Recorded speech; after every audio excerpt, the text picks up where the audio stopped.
আর কে গায়ে টাচ করতেছেন কেন? কে? আরে আমার চশমাটা খুলতেছে। আরে কে? কে এখানে? আহ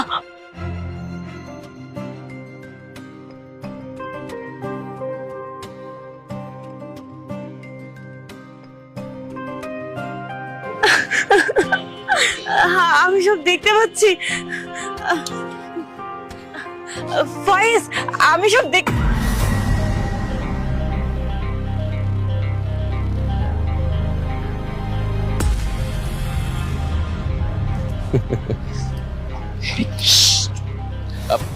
মোনা, আমি এখানে। আমরা বাসায় যাই, দেরি হয়ে যাচ্ছে তো। ও হ্যাঁ, বাসা তো যাবোই। চলো যাই, বাসা যাই।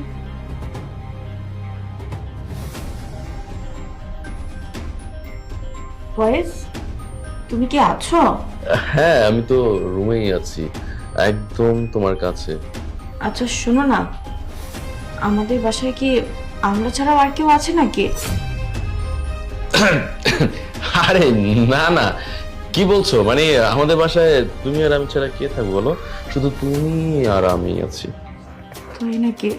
তাহলে আমার কেন মনে হচ্ছে যে আমরা দুজন ছাড়াও বাসায় আরো কেউ আছে? আরে না, এটা হচ্ছে তোমার মনের একটা ভুল ধারণা। তুমি আর আমি ছাড়া তো এই বাসায় কেউ নাই, তাই না শোনো? আচ্ছা বাবু, আমি একটু ওয়াশরুমে যাব। হ্যাঁ, তুমি একটু বসো এখানে। হ্যাঁ, এখানেই বসো, কিন্তু নড়াচড়া করো না, ঠিক আছে?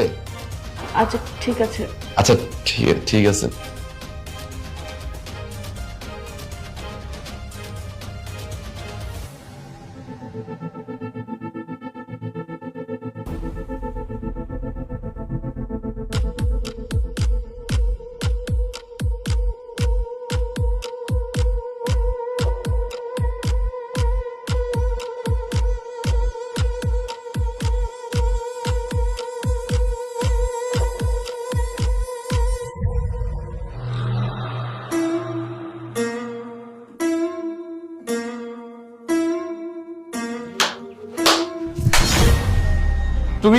তুমি এখানে কিভাবে আসলা? কেন আমাকে দেখে চমকে গেলে?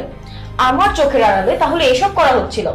আমি যখন তোমাকে জিজ্ঞেস করলাম আমি ব্যতীত আমাদের বাসায় আর কেউ আছে কিনা, তুমি আমাকে কি বলেছো? কেউ নেই। তাহলে এই মেয়েটা কে? আরে ও তো আমার ফ্রেন্ড। হ্যাঁ, আচ্ছা ওর কথা ছাড়ো না। তুমি তো অন্ধ ছিলে, তুমি কিভাবে চোখে দেখতেছো? হ্যাঁ, আমি অন্ধ ছিলাম। আমি যখন রাস্তা দিয়ে হাঁটছিলাম তখন হুট করে একটা ছেলে পেছন থেকে এসে আমার চোখের ভিতর স্প্রে করে। আমি তো প্রথমে ভয় পেয়ে গেছিলাম, মনে করেছিলাম ও আমাকে মারতে